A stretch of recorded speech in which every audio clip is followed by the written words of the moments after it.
ఓం మహాగణాధిపతయే నమః. ఓం గురుభ్యో నమః. ఓం శ్రీమాత్రే నమః. పరమేశ్వర స్వరూపమైనటువంటి జ్యోతిష, వాస్తు మరియు ఇతర అనేకమైనటువంటి శాస్త్రములను మనకు అందించినటువంటి మహర్షులకి నమస్కారం. హయగ్రీవ హయగ్రీవ హయగ్రీవేతి యో వదేత్ తస్య నిస్సరతే వాణి జహ్నుగన్యా ప్రవాహవత్. అరుణాం కరుణాతరంగితాక్షీం ధృతపాశాంకుశపుష్పబాణచాపాం అనిమాదిభిరావృతాం మయూకైః అహమిత్యేవ విభావయే భవానీం. శ్రీమాత్రే నమః. ప్రేక్షకులకి ఆ లలితాంబిక అమ్మవారి యొక్క అనుగ్రహం పరిపూర్ణంగా కలగాలని మనస్ఫూర్తి కోరుకుంటూ మనం ఈరోజు చెప్పుకోబెట్టిన టాపిక్లో ఒక్కొక్క గ్రహం గురించి చెప్పుకుంటూ ఉన్నాం. ఈరోజు శని భగవానుడి గురించి అసలు ప్రతి ఒక్కరి జాతక చక్రంలో అది ఉన్నటువంటి స్థితిని బట్టి ఎటువంటి ఫలితాలు జరుగుతాయి. చాలామంది ఏంటంటే భయపడుతూ ఉంటారు అమ్మో అని. కానీ జ్యోతిష్ శాస్త్రంలో మందుడు అని చెప్పడం జరిగింది. అంటే లేట్ అవ్వడానికి కొన్ని ఆటంకాలకు కారకుడు అని చెప్పడం జరిగింది. కానీ కర్మకారకుడు ఆయనే, ఆయుష్కారకుడు ఆయనే, మనకి ఏదైనా ఒక ఫలితం అందించాలంటే కూడా ఆయనే అనేటువంటి చెప్పడం జరిగింది. కాబట్టి ఈ యొక్క విషయాలు చెప్తుంది నేనైనప్పటికీ కూడా చెప్పిస్తుంది సాక్షాత్ లలిత అమ్మవారిగా భావిస్తూ ఒక్కొక్క లగ్నం గురించి లేదా లగ్నం తెలియని వారి రాశి గురించి తెలుసుకుందాం. మీ యొక్క కన్యాలగ్నానికి శని భగవానుడు శుభుడే, అందులో ఎటువంటి సందేహం లేదు. కన్యాలగ్నం కావచ్చు, రాశి వారికి కావచ్చు. ఈ కన్యాలగ్నానికి లగ్నంలో కనుక శని భగవానుడు ఉంటే ఇక్కడ 5, 6 అధిపతి అవుతున్నాడు. సో 5, 6 అధిపతి అయినందుకు సర్వసాధారణంగా ఏంటంటే ఒకటి ఆధ్యాత్మికమైనటువంటి యోగాన్ని ఇస్తాడు. మరియు దీంతోపాటు కాస్త ఈ శత్రువులు అంటే అప్పులు ఇవ్వడం తీసుకోవడం ద్వారానే శత్రుత్వాలు పెరుగుతాయి. ఈ యొక్క విషయంలో జాగ్రత్తగా ఉండాలి. మరియు కాస్త వేడి చేయడం, హీట్ రిలేటెడ్ వాటి వల్ల కూడా కొంతవరకు హెల్త్ పరంగా కొంత జాగ్రత్త వహిస్తూ ఉండాలి. ఇక 2వ స్థానంలో పంచమ షష్టమాధిపతి 2వ స్థానంలో ఉన్నప్పుడు సర్వసాధారణంగా లోన్స్ రిలేటెడ్ లేనట్లయితే ఇప్పుడు చూడండి chit funds related, accounts related వాటిల్లో సెటిల్ అవ్వడం జరుగుతూ ఉంటుంది. మరియు దీంతోపాటు ఇక్కడ సంతాన సంబంధించినటువంటి విషయంలో కొంచెం స్ట్రెస్ ఉంటుంది. బట్ సంతానం కలిగిన తర్వాత నుంచి కూడా మీకు మార్స్ కనుక బాగుంటే, ఎందుకంటే ఈ లగ్నానికి అష్టమాధిపతి తృతీయాధిపతి అవుతాడు మెయిన్గా. సో ఈ కుజుడు యొక్క స్థితి కనుక బాగుంది, ఉచ్చస్థానంలో వెళ్ళి కూర్చున్నాడు, సంతాన స్థానంలో వచ్చి కూర్చున్నాడు, ఇంకా మళ్ళీ అక్కడ సంతానం కలిగినప్పటి నుంచి అద్భుతంగా ఉంటుంది. అదేవిధంగా 3లో ఉన్నాడు అనుకోండి శని భగవానుడు, మీకు 3లో ఉన్నప్పుడు మాత్రం ఉన్నత విద్యలకి చక్కగా యోగం ఇస్తాడు. కాకపోతే ఇక్కడ ఈ 3లో శత్రుగ్రహం అంటే షష్టమాధిపతి ఉన్నందుకు అన్నదమ్ములతో అక్కచెల్లెలతో ఇబ్బందిని ఇస్తాడు. అంటే తెలియని మిస్అండర్స్టాండింగ్స్ జరుగుతూ ఉంటాయి. 4వ స్థానంలో శని కనుక ఉన్నట్లయితే ఇది కొంతవరకు లోన్ పరంగా మీరు ఏదైనా ప్రాపర్టీ కొనుక్కోవడానికి యోగ్యవంతంగా ఉంటుంది. కాకపోతే ఈ 5వ అధిపతి 4లో ఉన్నందుకు సంతానాన్ని పొందే విషయంలో కాస్త ఎక్కువ ప్రయత్నం చేయాలి. 5వ స్థానంలో ఉన్నాడు శని. ఉదాహరణకి పంచమాధిపతి పంచమంలో ఉన్నప్పుడు చాలామంది అమ్మో శని భగవానుడు పంచమంలో ఉన్నాను అనుకుంటారు. కానీ ఇక్కడ సంతానం కలిగిన తర్వాత నుంచి అద్భుతంగా వీళ్ళకి కలిసి రావడం జరుగుతుంది. అయితే ఇక్కడ లోన్ ద్వారా కూడా గృహయోగం కూడా ఇస్తాడు అక్కడ. ఎందుకంటే ఎంతైనా షష్టమాధిపతి పంచమ స్థానం అంటే ఏంటి, లోన్ తీసుకోవడము, తీర్చేసేటువంటి బలం కూడా ఇస్తాడు ఇక్కడ. ఇక షష్టమాధిపతి షష్టమంలో ఉన్నట్లయితే ఇక్కడ కూడా ఏంటంటే కొంతవరకు మీకు శత్రువుపై జయాన్ని, న్యాచురల్గా 6th హౌస్లో పాపగ్రహాలు మంచిదే కాబట్టి శత్రువుపై జయము, కోర్టు కేసులపై జయం ఇట్లాంటివి ఇస్తాడు. కాకపోతే అది కొంతవరకు మీరు ఏదైనా ఒక మాట్లాడేటప్పుడు, మెయిల్ పంపించేటప్పుడు, కమ్యూనికేట్ చేసేటప్పుడు కాస్త జాగ్రత్తగా ఉండాలి. సప్తమ శని పంచమ షష్టమాధిపతి సప్తమంలో ఉన్నందుకు కొంచెం వివాహ సంబంధించిన విషయంలో ఇష్టపడిన వారిని వివాహం చేసుకోవాలి. అందులో ముఖ్యంగా మేనరికము, మేనమామ ఈ తరపు వాళ్ళని వివాహం చేసుకునేటువంటి దాని విషయంలో కొంత ఇంట్రెస్ట్ చూపించడము, అటువంటి వారినే కొంత వివాహం చేసుకోవాలనే ప్రయత్నం ఫలించడం జరుగుతూ ఉంటుంది. ఇక అష్టమ శని పర్టికులర్గా లేడీస్కి అయితే కొంత మిస్క్యారేజ్ అనేటువంటిది జరుగుతూ ఉంటుంది. కొంచెం సంతానంతో చిన్న గొడవలు ఇట్లాంటివి జరుగుతూ ఉంటాయి. ఫ్రెండ్స్ ద్వారా ఇబ్బందులు రావడము, షేర్ మార్కెట్ ద్వారా ఇబ్బంది రావడం జరుగుతూ ఉంటుంది. మరి ఇదే శని భగవానుడు మనకి 6వ అధిపతి కూడా అవుతాడు. కాబట్టి ఈ 6వ అధిపతి అష్టమంలో ఉన్నప్పుడు ఉద్యోగ సంబంధించిన విషయాల్లో, అందులో ముఖ్యంగా మార్కెటింగ్ రంగాల్లో ఇట్లాంటి వాటిల్లో బాగా రాణించడం జరుగుతూ ఉంటుంది. కాకపోతే కొంత స్ట్రెస్ కూడా ఉంటుంది. అయితే ఇక్కడ ఈ కన్యాలగ్నం వారికి ఉద్యోగాన్ని ఇచ్చే కారకుడు ఎవరైతే బుధుడు ఉంటాడో అతని యొక్క స్థితి కూడా చూసుకోవాలి ఇప్పుడు కూడా.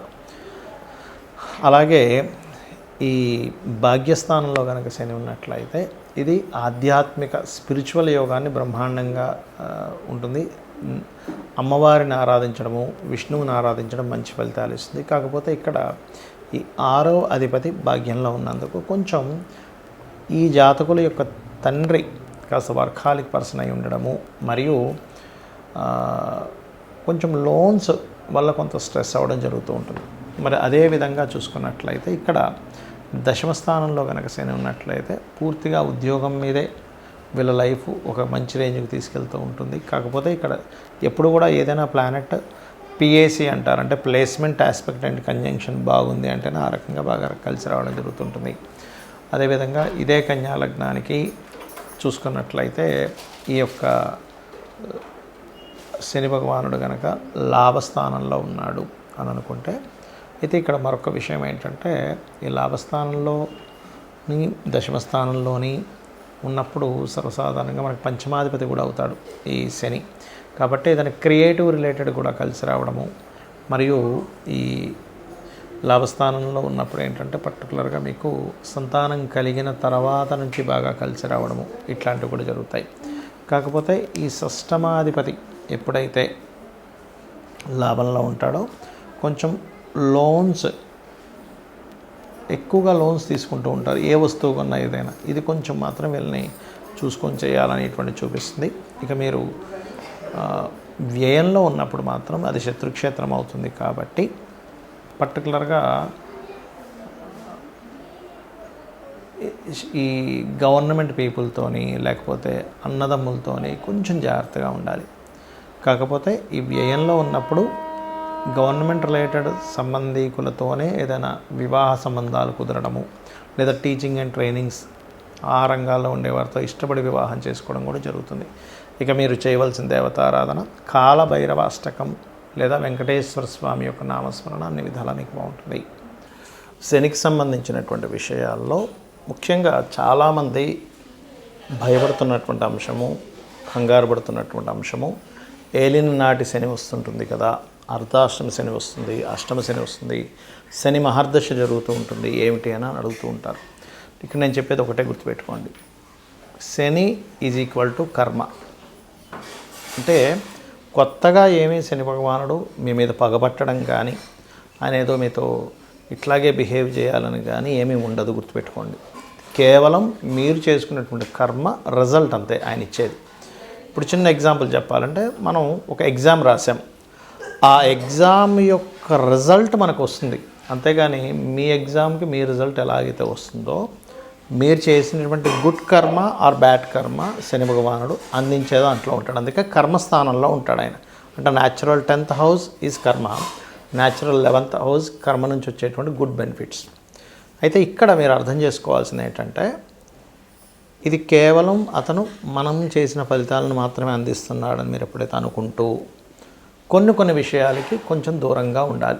ఏలినాడు శని, అర్ధాష్టమ శని, అష్టమ శని నడిచేటప్పుడు, శని మహర్దశ నడిచేటప్పుడు, గోచారంలో కొన్ని స్థానాల్లో శని భగవానుడు సంచరించేటప్పుడు ఈ కొన్ని విషయాలు కనుక పాటించగలిగితే జీవితం అద్భుతంగా ఉంటుంది. ఏమిటవి అంటే మధ్యాహ్నం పూట యువకులు ప్రత్యేకంగా చిన్నపిల్లలకి లేకపోతే స్త్రీలకి వృద్ధులకి కాదు, ఇది మంచి ఏజ్లో ఉండి అంటే దాదాపుగా ఒక 15 ఇయర్స్ నుంచి ఆల్మోస్ట్ ఒక 50 ఇయర్స్ మధ్యలో, 15 to 15 నుంచి 50 సంవత్సరాల మధ్యలో, 50-60 దాటిందంటే అక్కడ కొంచెం వృద్ధులు అవుతూ ఉంటారు. 60 ఇయర్స్ దాటిందంటే వారు మాత్రం ఎట్టి పరిస్థితుల్లో మధ్యాహ్నం పూట నిద్రపోకండి. ఎక్సెప్ట్ ఎవరికి మళ్ళీ ఇది నైట్ డ్యూటీస్ చేస్తారు కొంచెం సాఫ్ట్వేర్లో, అలాంటి వారు పర్లేదు, నైట్ అంతా మెలుకొని ఉన్నారు జాబ్ పర్పస్లో, వాళ్ళు మధ్యాహ్నం నిద్రపోయినా ఏమి కాదు. కానీ ఇవేమీ కాకుండా ఉన్నవారు ఎట్టి పరిస్థితుల్లో నిద్రపోకండి. దానివల్ల అనవసరంగా శని యొక్క ప్రభావం మీ మీద నెగటివ్గా ఇంపాక్ట్ పడుతూ ఉంటుంది. ఓకే, రెండవది ఏంటంటే ఎట్టి పరిస్థితుల్లో కూడా మీరు మీ కింద పనిచేసే వాళ్ళు ఉంటారు, చిన్న ఇంట్లో పనిచేసే వాళ్ళు కావచ్చు, లేకపోతే మీ కింద వర్క్ చేసే వాళ్ళు ఎవరినైనా సరే మీరు దూషించకండి దయచేసి. మన కార్మికులకి, కర్షకులకి, అంటే కష్టమైనటువంటి పనులు చేసేటువంటి వారికి శని కారకుడు. వాళ్ళని మీరు ఎంత రెస్పెక్ట్ఫుల్గా ఉంటారో శని మీకు అంత బాగా యోగిస్తాడు, గుర్తుపెట్టుకోండి.